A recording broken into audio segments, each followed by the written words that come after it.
tell you, one was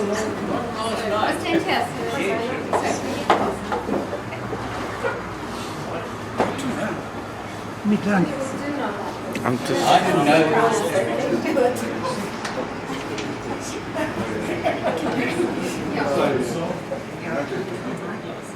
Okay. Welcome everybody. The last party that our parents threw was 25 years ago. Mom and Dad, we know that you didn't ask us to make a speech, but how could we let a golden opportunity like this pass us by? It's not often that your three daughters get to stand up and speak to their heart's content about you, and you just have to sit quietly and listen. Before we start, we just have to warn you that this speech was written secretly across the oceans.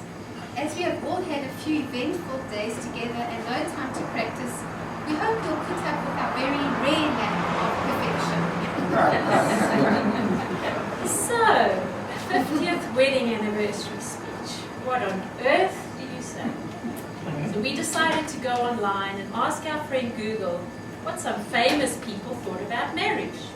First we found Bill Cosby. He said, "Some people ask the secret of our long marriage. We take time to go to a restaurant 2 times a week.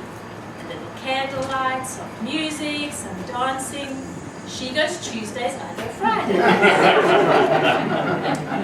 Henry Youngman, the English comedian, said, "I've been in love with the same woman for 41 years. If my wife finds out, she'll kill me."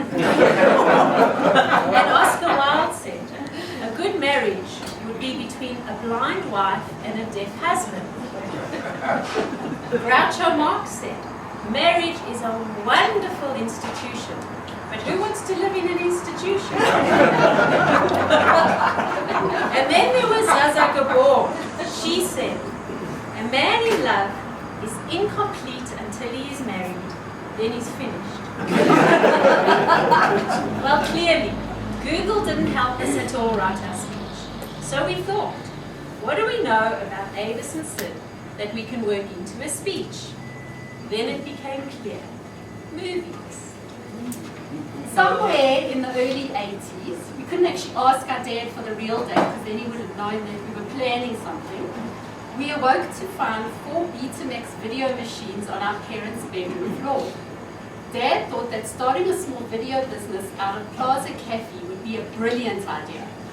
We won't say here what Mom thought of it at the time, but we're pretty sure it went along the lines of, "Oh, do me a favor, Sid." And that is how their foray into the world of movies was born. And so tonight, we'd like to take you on a behind-the-scenes close-up of their own personal movie world as we honor their 50th wedding anniversary. The gold behind the bird. Action! Wait! They had to get married first before the action starts. Jumping the gun.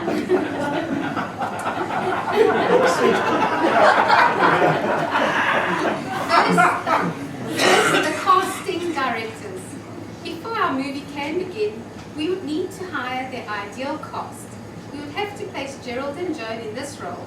They cast Mom and Dad as their maid of honor and best man at their own wedding. Both of them passed the audition, were hired, and that is where their love story began. Although their romance had the potential to see their movie play out in Israel, it was Bethlehem that was selected as the filming location. It is here, in their world of Bethlehem, that they have created lives, built friendships, joined clubs, societies, committees, organizations, and a home where they have lived together for nearly 50 years.